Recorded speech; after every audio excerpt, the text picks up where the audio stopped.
Hi hello ನಮಸ್ಕಾರ. ಯಾರಾಗ್ತಾರೆ MLA ವಿಶೇಷ ಕಾರ್ಯಕ್ರಮಕ್ಕೆ ಸ್ವಾಗತ. ಪ್ರತಿದಿನ ನಾವು ಒಂದೊಂದು ವಿಧಾನಸಭಾ ಕ್ಷೇತ್ರದ ಮಾಹಿತಿಯನ್ನು ಕೊಡ್ತಾ ಬರ್ತಾ ಇದ್ದೇವೆ. ಈಗಾಗಲೇ ಹಿರಿಯೂರು ವಿಧಾನಸಭಾ ಕ್ಷೇತ್ರದ ಬಗ್ಗೆ ಮಾಹಿತಿ ಕೊಟ್ವಿ, ಕನಕಪುರದ ಬಗ್ಗೆ ಕೂಡ ಮಾಹಿತಿ ಕೊಟ್ಟಿದ್ದೇವೆ. ಇದೀಗ ಬೆಂಗಳೂರಿನ ಮಲ್ಲೇಶ್ವರಂ ವಿಧಾನಸಭಾ ಕ್ಷೇತ್ರದ ಬಗ್ಗೆ ಮಾಹಿತಿ. ಈ ಒಂದು ವಿಧಾನಸಭಾ ಕ್ಷೇತ್ರ 1957ರಿಂದ ಈ ಒಂದು ಕ್ಷೇತ್ರ ಇದೆ. ಇದುವರೆಗೂ ಈ ಒಂದು ಕ್ಷೇತ್ರದಲ್ಲಿ 14 ವಿಧಾನಸಭಾ ಚುನಾವಣೆಗಳು ನಡೆದಿದೆ. 14 ವಿಧಾನಸಭಾ ಚುನಾವಣೆಗಳಲ್ಲಿ 2 ಬಾರಿ ಪಕ್ಷೇತರರು, ಮೊದಲ ಬಾರಿ ಪಾರ್ಥಸಾರಥಿಯವರು ಆಯ್ಕೆ ಆಗ್ತಾರೆ ಪಕ್ಷೇತರರಾಗಿ.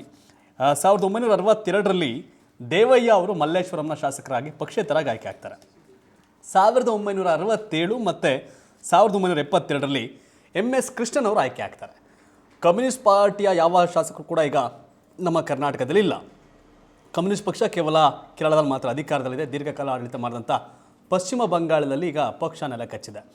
ಬಟ್ 1967 ಮತ್ತು 72ರಲ್ಲಿ MS ಕೃಷ್ಣನ್ ಕಾರ್ಮಿಕ ನಾಯಕರು 2 ಬಾರಿ ಮಲ್ಲೇಶ್ವರಂನ ಶಾಸಕರಾಗಿ ಆಯ್ಕೆ ಆಗ್ತಾರೆ. MS ಕೃಷ್ಣನ್ ಕೇವಲ 2 ಬಾರಿ ಶಾಸಕರಷ್ಟೇ ಅಲ್ಲ, ಮಲ್ಲೇಶ್ವರಮಲ್ಲಿ 2 ಬಾರಿ, ರಾಜಾಜಿನಗರ ವಿಧಾನಸಭಾ ಕ್ಷೇತ್ರದಲ್ಲಿ 1983 ಮತ್ತು 85 ಅಲ್ಲೂ ಸಹ 2 ಬಾರಿ CPIನಿಂದ ಚುನಾವಣೆಯನ್ನು ಗೆಲ್ತಾರೆ. ಇನ್ನು ಮಲ್ಲೇಶ್ವರಂ ವಿಧಾನಸಭಾ ಕ್ಷೇತ್ರಕ್ಕೆ ವಾಪಸ್ ಬರೋದಾದರೆ 1978ರಲ್ಲಿ ಇದು ಜನತಾ ಪಕ್ಷದ ತೆಕ್ಕೆಗೆ ಜಾರತ್ತೆ. ಕಮ್ಯುನಿಸ್ಟ್ ಪಕ್ಷದ ತೆಕ್ಕೆಯಿಂದ ಜನತಾ ಪಕ್ಷದ ತೆಕ್ಕೆಗೆ ಜಾರತ್ತೆ. 1978 ಮತ್ತು 83ರಲ್ಲಿ P ರಾಮದೇವ್ ಅನ್ನೋರು ಇಲ್ಲಿ ಶಾಸಕರಾಗಿ ಆಯ್ಕೆ ಆಗ್ತಾರೆ. 1985ರಲ್ಲಿ ರಘುಪತಿ ಅವರು ಜನತಾ ಪಕ್ಷದಿಂದ ಆಯ್ಕೆ ಆಗ್ತಾರೆ. 1989ರಲ್ಲಿ ಮೊದಲ ಬಾರಿಗೆ ಜೀವರಾಜ್ ಆಳ್ವ ಅವರು ಇಲ್ಲಿ ಜನತಾಳ್ ದಳದಿಂದ ಆಯ್ಕೆ ಆಗ್ತಾರೆ. 1994ರಲ್ಲಿ ನಟ ಅನಂತ್ನಾಗ್ ಅವರು ಮಲ್ಲೇಶ್ವರಂ ವಿಧಾನಸಭಾ ಕ್ಷೇತ್ರದಿಂದ ಆಯ್ಕೆ ಆಗ್ತಾರೆ, ಅದು ಜನತಾ ದಳದಿಂದ. 1999 ಇಲ್ಲಿ MS ರಾಮಯ್ಯ ಅವರ ಪುತ್ರ MR ಸೀತಾರಾಮ್ ಕಾಂಗ್ರೆಸ್ಸಿಂದ ಆಯ್ಕೆ ಆಗ್ತಾರೆ. ಸ್ವಾತಂತ್ರ್ಯದ ನಂತರ ಇಲ್ಲಿ ಕಾಂಗ್ರೆಸ್ ಗೆಲ್ಲೋದು 1999ರಲ್ಲಿ. 1999ವರೆಗೂ ಸಹ ಈ ಕ್ಷೇತ್ರದಲ್ಲಿ ಕಾಂಗ್ರೆಸ್ ಪಕ್ಷ ಗೆಲ್ಲೋದೇ ಇಲ್ಲ. 99ರಲ್ಲಿ MR ಸೀತಾರಾಮ್ ಇಲ್ಲಿ ಮೊದಲ ಬಾರಿಗೆ ಕಾಂಗ್ರೆಸ್ನ ಖಾತೆ ತೆರೆಯೋಕೆ ಸಹಕಾರಿಯಾಗ್ತಾರೆ. 1999 ಆದಮೇಲೆ 2004ರ ಚುನಾವಣೆಯಲ್ಲೂ ಸಹ MR ಸೀತಾರಾಮ್ ಗೆಲುವನ್ನು ಸಾಧಿಸ್ತಾರೆ. MR ಸೀತಾರಾಮ್ ಅಶ್ವಥ್ ನಾರಾಯಣ್ ವಿರುದ್ಧ ಗೆಲುವನ್ನು ಸಾಧಿಸ್ತಾರೆ 2004ರಲ್ಲಿ. ಇದಾದ ನಂತರ 2008, 2013, 2018 ಈ ಒಂದು ಚುನಾವಣೆಗಳಲ್ಲಿ ಅಶ್ವಥ್ ನಾರಾಯಣ್ ಸತತವಾಗಿ 3 ಬಾರಿ ವಿಧಾನಸಭೆಯ ಮೆಟ್ಟಿಲನ್ನು ಹತ್ತುತ್ತಾರೆ. ಡಾಕ್ಟರ್ ಅಶ್ವಥ್ ನಾರಾಯಣ್ ಮೂಲತಃ ರಾಮನಗರ ಜಿಲ್ಲೆಯ ಮಾಗಡಿ ತಾಲೂಕಿನ ಚಿಕ್ಕಕಲ್ಯ ಗ್ರಾಮದವರು. ಚಿಕ್ಕಕಲ್ಯ ನಾರಾಯಣಪ್ಪ ಪುತ್ರ ಅಶ್ವಥ್ ನಾರಾಯಣ್ ವೈದ್ಯಕೀಯ ಶಿಕ್ಷಣವನ್ನು ಪಡೆದಿರ್ತಾರೆ. ಬೆಂಗಳೂರಿಗೆ ಬಂದು ಇಲ್ಲಿ ಮೊದಲು ಕಾಂಗ್ರೆಸ್ ಪಕ್ಷದಲ್ಲಿರ್ತಾರೆ, ತದನಂತರ BJPಗೆ ಸೇರ್ಪಡೆಯಾಗಿ BJPಯಲ್ಲಿ ಹಲವು ಬೆಂಗಳೂರು ಘಟಕದಲ್ಲಿ ಜವಾಬ್ದಾರಿ ನಿರ್ವಹಣೆ ಮಾಡಿ 2004ರಲ್ಲಿ ಸ್ಪರ್ಧೆ ಮಾಡಿ ಸೋಲ್ತಾರೆ MR ಸೀತಾರಾಮ್ ವಿರುದ್ಧ. 8ರಿಂದ 8, 13, 18 3 ಚುನಾವಣೆಗಳನ್ನು ಸತತವಾಗಿ ಇವರು ಗೆಲ್ತಾ ಬರ್ತಾರೆ. 2008ರಲ್ಲಿ MR ಸೀತಾರಾಮ್ ವಿರುದ್ಧ ಗೆಲ್ತಾರೆ. 2013ರಲ್ಲಿ ಇಲ್ಲಿ BK ಶಿವರಾಮ್, BK ಹರಿಪ್ರಸಾದ್ ಅಂತ ಕಾಂಗ್ರೆಸ್ನ ಬಹುದೊಡ್ಡ ನಾಯಕರಾಗಿದ್ದರು ಸೆಂಟ್ರಲಲ್ಲಿ, ಇದೀಗ ಅವರು MLC ಆಗಿದ್ದಾರೆ. BK ಹರಿಪ್ರಸಾದ್ ಸಹೋದರ BK ಶಿವರಾಮ್ ಅವರು ಪೊಲೀಸ್ ಅಧಿಕಾರಿಯಾಗಿದ್ದರು, ಅವರ ವಿರುದ್ಧ ಚುನಾವಣೆ ಗೆಲ್ತಾರೆ. 2018ರ ಚುನಾವಣೆಯಲ್ಲಿ ಕೆಂಗಲ್ ಹನುಮಂತಯ್ಯ ಅವರ ಕುಟುಂಬಸ್ಥ ಕೆಂಗಲ್ ರೇಣು ವಿರುದ್ಧ ಚುನಾವಣೆ ಗೆಲ್ತಾರೆ. ಇಲ್ಲಿ ಕಾಂಗ್ರೆಸ್ 2 ಬಾರಿ ಇದುವರೆಗೂ ಗೆದ್ದಿರೋದು, 3 ಬಾರಿ BJP ಗೆದ್ದಿದೆ. ಜನತಾ ಪಕ್ಷ ಮತ್ತು ಜನತಾದಳ ಎರಡೂ ಸೇರಿದಂತೆ 5 ಚುನಾವಣೆಗಳನ್ನ ಗೆದ್ದಿದೆ. ಕಮ್ಯುನಿಸ್ಟ್ ಪಕ್ಷ 2 ಬಾರಿ ಗೆಲುವನ್ನು ಸಾಧಿಸಿದೆ, ಪಕ್ಷೇತರರು 2 ಬಾರಿ ಗೆಲುವನ್ನು ಸಾಧಿಸಿದ್ದಾರೆ. ಇದಿಷ್ಟು ಇತಿಹಾಸ ಆಯಿತು. ಪ್ರಸ್ತುತವಾಗೇನು DCM ಆಗಿ ಕಾರ್ಯನಿರ್ವಹಣೆ ಮಾಡಿದಂಥ ಅಶ್ವಥ್ ನಾರಾಯಣ್ ಪ್ರಸ್ತುತ IT BT ಸಚಿವರಾಗಿರ್ತಕ್ಕಂಥ ಅಶ್ವಥ್ ನಾರಾಯಣ್ ಈ ಕ್ಷೇತ್ರವನ್ನು ಪ್ರತಿನಿಧಿಸ್ತಾ ಇದ್ದಾರೆ. ಅಶ್ವಥ್ ನಾರಾಯಣ್ ಮೊನ್ನೆ ಚುನಾವಣೆವರೆಗೂ ಸಹ ಇವರು ಒಕ್ಕಲಿಗ ಸಮುದಾಯಕ್ಕೆ ಸೇರಿದವರು ಅನ್ನೋದು ಪ್ರಚಲಿತಕ್ಕೆ ಬಂದಿರಲಿಲ್ಲ. ಒಕ್ಕಲಿಗ ರಾಜಕಾರಣಿ, ಒಕ್ಕಲಿಗ ಕುಟುಂಬದಿಂದ ಬಂದರೂ ಸಹ ಬ್ರಾಹ್ಮಣರ ರೀತಿ ರಾಜಕಾರಣವನ್ನು ಮಾಡ್ತಿದ್ರು. ಯಾಕೆಂದರೆ ಈ ರಾಜಾಜಿನಗರ, ಬಸವನಗುಡಿ, ಮಲ್ಲೇಶ್ವರಮು ಈ ಭಾಗದಲ್ಲೆಲ್ಲ, ಚಿಕ್ಕಪೇಟೆ, ಜಯನಗರ ಈ ಭಾಗದಲ್ಲೆಲ್ಲ ಬ್ರಾಹ್ಮಣ ಸಮುದಾಯದವರು ಜಾಸ್ತಿ. ಅದೇ ಸಮುದಾಯದವ್ರ ರೀತಿಯವರು ರಾಜಕಾರಣವನ್ನು ಮಾಡ್ಕೊಂಡು ಬಂದರು. ಈಗ ಮೊನ್ನೆ ರಾಮನಗರದ ಒಂದು ಇನ್ಸಿಡೆಂಟ್, ಇವರಲ್ಲೂ ಕೋಪ, ರೋಷ, ಉದ್ವೇಗ, ಸೌಂಡು ಅನ್ನೋದನ್ನ ಮೊನ್ನೆ ತೋರಿಸ್ಕೊಂಡ್ರು. ಅದು ಅನಿರೀಕ್ಷಿತವಾಗಿ, ಅಚಾನಕ್ಕಾಗಿ. ಈಗ ಮುಂದಿನ ಚುನಾವಣೆ ಅಂತ ಬಂದಾಗ ಈ ಒಂದು ಕ್ಷೇತ್ರ ಆಗಲೇ ಹೇಳಿದೆ, 2008ರಲ್ಲಿ MR ಸೀತಾರಾಮ್ ಸೋತ ಮೇಲೆ ಮತ್ತೆ ಅಲ್ಲಿ ಕಂಟೆಸ್ಟ್ ಮಾಡಲಿಲ್ಲ. 2013ರಲ್ಲಿ BK ಹರಿಪ್ರಸಾದ್ ನಿಂತಿದ್ರು. 2018ರಲ್ಲಿ ಈ ಕ್ಷೇತ್ರ ಕೆಂಗಲ್ ರೇಣು ಅವರು ಕಂಟೆಸ್ಟ್ ಮಾಡಿದರು. ಇನ್ನೊಂದು ವಿಚಾರ ಅಂತಂದರೆ JDS ಈ ಕ್ಷೇತ್ರದಲ್ಲಿ ಠೇವಣಿಯನ್ನು ಕಳ್ಕೊಳ್ತಾ ಬಂದಿದೆ.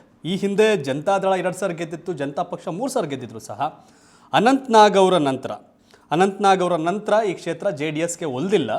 ಸೊ ಈ ಹಿನ್ನೆಲೆಯಲ್ಲಿ BJP ವರ್ಸಸ್ ಕಾಂಗ್ರೆಸ್ ಇದೆ. ಮತ್ತೊಂದು ಪ್ರಮುಖವಾದ ವಿಚಾರ ಅಂತಂದರೆ 2008ರ ಚುನಾವಣೆಯಲ್ಲಿ ಅಶ್ವಥ್ ನಾರಾಯಣ ಅವರು 53,794 ಮತವನ್ನು ಪಡೆದರು. ಸೀತಾರಾಮ್ ಅವರು 45,11 ಮತ ಪಡೀತಾರೆ. ಆಗ 8,000 ಮತಗಳಿಂದ ಅಶ್ವಥ್ ನಾರಾಯಣ್ 2008ರಲ್ಲಿ ಗೆಲುವನ್ನು ಸಾಧಿಸ್ತಾರೆ. 13ರ ಚುನಾವಣೆಯಲ್ಲಿ ಬಿ ಕೆ ಶಿವರಾಮ್ ಅವರ ಆಪೋಸಿಟ್, ಕಾಂಗ್ರೆಸ್ ಅಭ್ಯರ್ಥಿ ಬಿ ಕೆ ಶಿವರಾಮ್ ಅವರ ಆಪೋಸಿಟ್ಟು 57,000 ಮತಗಳನ್ನ ಇವರು ಪಡೆದಿರ್ತಾರೆ ಅಶ್ವಥ್ ನಾರಾಯಣ್. 36,000 ಮತಗಳನ್ನ ಕಾಂಗ್ರೆಸ್ ಅಭ್ಯರ್ಥಿ ಪಡೆದಿರ್ತಾರೆ. ಆ ಮೂಲಕ ಗೆಲುವನ್ನು ಸಾಧಿಸ್ತಾರೆ. ಸರಿಸುಮಾರು 20,000 ಮತಗಳ ಅಂತರದಿಂದ ಅಶ್ವಥ್ ನಾರಾಯಣ್ ಗೆಲ್ತಾರೆ. 2018ರ ಚುನಾವಣೆ ಸಂದರ್ಭದಲ್ಲಿ ಕೆಂಗಲ್ ಶ್ರೀಪಾದ ರೇಣು ಅವರು ಕಾಂಗ್ರೆಸ್ ಕ್ಯಾಂಡಿಡೇಟ್ ಆಗ್ತಾರೆ. 29,000 ಮತಗಳನ್ನ ಮಾತ್ರ ಪಡೀತಾರೆ. ಅಶ್ವಥ್ ನಾರಾಯಣ್ 83,000 ಮತಗಳನ್ನ ಪಡೀತಾರೆ. ಸರಿಸುಮಾರು 54,000 ಮತಗಳಿಂದ ಅಶ್ವಥ್ ನಾರಾಯಣ್ ಗೆಲುವನ್ನು ಸಾಧಿಸ್ತಾರೆ. ಅಶ್ವಥ್ ನಾರಾಯಣ್ ಒಂದ್ಸಾರಿ ವಿಧಾನಸಭಾ ಚುನಾವಣೆ ಸೋತಿದ್ದಾರೆ 2004ರಲ್ಲಿ. ಅದಾದಮೇಲೆ ಅಂತಾರೆ ಅಶ್ವಥ್ ನಾರಾಯಣ್ ಇದೀಗ DCM ಆಗಿ ಜವಾಬ್ದಾರಿ ನಿರ್ವಹಿಸಿ ಒಕ್ಕಲಿಗರ ಕೋಟೆಯಲ್ಲಿ ಕಮಲವನ್ನು ಪಕ್ಷ ಕಟ್ತೀನಿ ಅಂತ ಹೋಗ್ತಾ ಇದ್ದಾರೆ. ಆದರೆ ಇದುವರೆಗೂ ಸೌಮ್ಯ ಸ್ವಭಾವ, ಸಾಫ್ಟಾಗಿ ರಾಜಕಾರಣ ಮಾಡ್ತಿದ್ದವರು, SM ಕೃಷ್ಣ ಟೈಪ್ ರಾಜಕಾರಣಿ. ಒಕ್ಕಲಿಗರಲ್ಲಿ ಎರಡು ರೀತಿಯ ರಾಜಕಾರಣಿಗಳಿದ್ದಾರೆ. ದೇವೇಗೌಡರ ರಾಜಕಾರಣ ಬೇರೆ, SM ಕೃಷ್ಣ ಅವರ ರಾಜಕಾರಣ ಬೇರೆ. ಬಟ್ DK ಶಿವಕುಮಾರ್ ರಾಜಕಾರಣ ಶೈಲಿ ಬೇರೆ. ಆದರೆ DK ಶಿವಕುಮಾರ್ ಒಕ್ಕಲಿಗ ಸಮುದಾಯದ ಪ್ರಬಲ ನಾಯಕ ಅಂತ ಗುರುತಿಸ್ಕೊಳ್ಳೋಕೆ ಕೊಟ್ಟಿದ್ದಾರೆ. ಆದರೆ ದೇವೇಗೌಡರು ಅವರು ಸುಪ್ರೀಂ ಒಕ್ಕಲಿಗರ ವಿಚಾರದಾಗ ಬಂದಾಗ. ನಂತರ ಕುಮಾರಸ್ವಾಮಿ ಅವರು ಅದನ್ನು ಲೀಡ್ ಮಾಡ್ತಾಯಿದ್ರು. ಅದಾದಮೇಲೆ BJP ವಿಚಾರಕ್ಕೆ ಬಂದರೆ ಆರ್ ಅಶೋಕ್ ಇದ್ದರು. ಅವ್ರು ಏನೇ ಇದ್ರು ಎಲ್ಲಾರ ಹೋದ್ರೆ ನಮಗೆ ನಾಟಿ ಕೋಳಿ ಸಾರಲ್ಲಿ ಸಿಗುತ್ತೆ, ಮೀನು ಸಾರಲ್ಲಿ ಸಿಗುತ್ತೆ. ಪಕ್ಷವನ್ನು ಸಂಘಟನೆ ಮಾಡಲಿಕ್ಕೆ ಆಗಲಿಲ್ಲ. ಆರ್ ಅಶೋಕ್ ಪಕ್ಷ ಸಂಘಟನೆ ಮಾಡಲಿಕ್ಕೆ ಒಕ್ಕಲಿಗ ಸಮುದಾಯಕ್ಕೆ ಏನು ಬರುತ್ತೆ, ರಾಮನಗರ, ಮಂಡ್ಯ, ಹಾಸನ ಈ ಭಾಗ ಪಕ್ಷ ಸಂಘಟನೆ ಮಾಡೋಕ್ಕೆ ಹೋಗಲಿಲ್ಲ ಆರ್ ಅಶೋಕು. ಉತ್ತರಹಳ್ಳಿ ಕ್ಷೇತ್ರದ ಶಾಸಕರಾಗಿದ್ದರು ಅಶೋಕು. ಅದಾದಮೇಲೆ ಪದ್ಮನಾಭನಗರ ಶಾಸಕರು. ಅವ್ರ ಪಕ್ಷ ಕಟ್ಟಲಿಕ್ಕೆ ಹಳೆ ಮೈಸೂರು ಭಾಗದಲ್ಲಿ ಪ್ರಾಮಾಣಿಕ ಪ್ರಯತ್ನ ಮಾಡಲಿಲ್ಲ. ಅದು BJPಗೆ ದೊಡ್ಡ ಹೊಡೆತ. CT ರವಿ ಚಿಕ್ಕಮಗಳೂರು ಬಿಟ್ಟು ಈ ಕಡೆ ಬಂದು ಪ್ರಾಮಾಣಿಕವಾಗಿ ಅವರು ಕೂಡ ಟ್ರೈ ಮಾಡಲಿಲ್ಲ. ಇಲ್ಲಿ ಅಶ್ವಥ್ ನಾರಾಯಣ್ ಒಕ್ಕಲಿಗ ಸಮುದಾಯಕ್ಕೆ ಸೇರಿದ್ರು ಸಹ ನಾನು ಒಕ್ಕಲಿಗ ಅಂತ ಹೇಳ್ಕೊಂಡು ರಾಜಕಾರಣ ಮಾಡೋಕ್ಕೆ ಹೋಗಿರಲಿಲ್ಲ. ಇದೀಗ ಒಕ್ಕಲಿಗ ಸಮುದಾಯದ ಬ್ರ್ಯಾಂಡ್ ಆಗಲಿಕ್ಕೆ ಅವ್ರು ಹೊರಟವ್ರೆ. ಅದು ಸಾಧ್ಯ ಇಲ್ಲ ಅನ್ನೋದು ಮೊನ್ನೆ ಘಟನೆ ಸಾಬೀತಾಗಿದೆ. ಆದರೆ ಒಬ್ಬ ಸೌಮ್ಯ ಸ್ವಭಾವದ ರಾಜಕಾರಣಿ ಅಶ್ವಥ್ ನಾರಾಯಣ್ ಒಂದು ಸಮುದಾಯವನ್ನು ಇಟ್ಕೊಂಡು ರಾಜಕಾರಣ ಮಾಡೋದು ಭಾಳ ಕಷ್ಟ. ಆದರೆ DK ಶಿವಕುಮಾರ್ ವಿರುದ್ಧ, ಕುಮಾರಸ್ವಾಮಿಯವರ ವಿರುದ್ಧ BJP ಸಂಘಟನೆ ಮಾಡಲಿಕ್ಕೆ ಅವ್ರದ್ದೇ ದಾಟಿಯಲ್ಲಿ ಹೋಗಬೇಕಾದಂಥ ಅನಿವಾರ್ಯತೆ. ಆದರೆ ಗ್ರೌಂಡಲ್ಲಿ ಕೆಲಸ ಮಾಡಲಿಲ್ಲ ಅಂದರೆ, ತಳಮಟ್ಟದಲ್ಲಿ ಕಾರ್ಯಕರ್ತರಿಲ್ಲ ಅಂತಂದರೆ ನರೇಂದ್ರ ಮೋದಿ ಬಂದು ನಿಂತ್ಕೊಂಡ್ರು ರಾಮನಗರದಲ್ಲಿ ಗೆಲ್ಲಕ್ಕಾಗಲ್ಲ. ಹೇಳಿದ್ನಲ್ಲ, ತಳಮಟ್ಟದ ಕಾರ್ಯಕರ್ತರು ಇಲ್ಲ ಅಂತಂದರೆ ನರೇಂದ್ರ ಮೋದಿಯವ್ರು ಬಂದರೂ ಸಹ ಮಂಡ್ಯದಲ್ಲಿ ಚುನಾವಣೆ ಗೆಲ್ಲಕ್ಕಾಗಲ್ಲ, ಲೋಕಸಭೆಯಲ್ಲಿ ರಾಮನಗರ ಕ್ಷೇತ್ರದಲ್ಲಿ ಗೆಲ್ಲಕ್ಕಾಗಲ್ಲ, ಕನಕಪುರದಲ್ಲಿ ಕೇಳಂಗೇ ಇಲ್ಲ. ಯಾಕೆಂದರೆ ಕನಕಪುರದಲ್ಲಿ ಇದುವರೆಗೂ ಸಹ BJP ಅಭ್ಯರ್ಥಿಗೆ ಠೇವಣಿ ಬಂದಿಲ್ಲ. ಆದರೆ ಅಶ್ವಥ್ ನಾರಾಯಣ್, ನಿಮಗೆ ರಾಮನಗರ ವಿಚಾರ ಗೊತ್ತಿರಲಿ, ರಾಮನಗರ ಜಿಲ್ಲೆಯಲ್ಲಿ 4 ವಿಧಾನಸಭಾ ಕ್ಷೇತ್ರ ಬರುತ್ತೆ. ಮಾಗಡಿ, ಚನ್ನಪಟ್ಟಣ, ರಾಮನಗರ, ಕನಕಪುರ. ಮಾಗಡಿಯಲ್ಲಿ 1994ರಲ್ಲಿ ಬಾಲಕೃಷ್ಣ ಅವರು, HSC ಬಾಲಕೃಷ್ಣ BJP ಅಭ್ಯರ್ಥಿಯಾಗಿ ಗೆದ್ದಿದ್ರು. ಅವರು ಫಸ್ಟ್ ಟೈಮಲ್ಲಿ BJP ಮೇಲೆ ರಾಮನಗರ ಜಿಲ್ಲೆಯಲ್ಲಿ. ಜಿಲ್ಲೆ ನಂತರ ಆಯಿತು ಬಿಡಿ. ಚನ್ನಪಟ್ಟಣದಲ್ಲಿ CP ಯೋಗೇಶ್ವರ್ ಆಪರೇಷನ್ ಕಮಲಕ್ಕೆ ಒಳಗಾಗಿ ನಂತರ ಸೋತು ಮತ್ತೆ ಆಪರೇಷನ್ ಕಮಲದಿಂದಾಗಿ ಬಂದಂಥ ಚುನಾವಣೆಯಲ್ಲಿ JDS MLA ಗೆಲ್ತಾರೆ ಅಶ್ವಥ್. ಅವ್ರನ್ನೂ ರಾಜೀನಾಮೆ ಕೊಡಿಸಿ ನಂತರ ಯೋಗೇಶ್ವರ್ ಗೆಲ್ಲೋದು. ಸೊ ಈಗ ಅಶ್ವಥ್ ನಾರಾಯಣ್ ತನ್ನ ಕೆಪಾಸಿಟಿ ಕೇವಲ ಮಲ್ಲೇಶ್ವರಂಗಷ್ಟೇ ಸೀಮಿತ ಅಲ್ಲ ಅಂತ ಅಲ್ಲೂ ತೋರ್ಸಕ್ಕೆ ಹೋಗಿದ್ದಾರೆ. ಇದು ಒಟ್ಟಾರೆ ವಿಚಾರ ಆಯಿತು. ಬಟ್ ಮಲ್ಲೇಶ್ವರಂ ವಿಚಾರಕ್ಕೆ ಬರೋದೇ ಆದರೆ, ಮಲ್ಲೇಶ್ವರಮಲ್ಲಿ ಅಶ್ವಥ್ ನಾರಾಯಣ್ ಅವರಿಗೆ ಪ್ರಬಲ ಎದುರಾಳಿ ಇಲ್ಲ.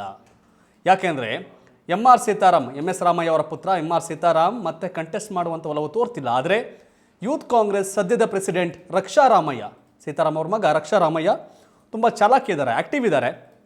ಆದರೆ ಅಶ್ವಥ್ ನಾರಾಯಣ್ ಮಲ್ಲೇಶ್ವರಂ ವಿಧಾನಸಭಾ ಕ್ಷೇತ್ರದ ಪ್ರತಿ ರೋಡು, ಪ್ರತಿ ಮನೆಗೂ ಗೊತ್ತು.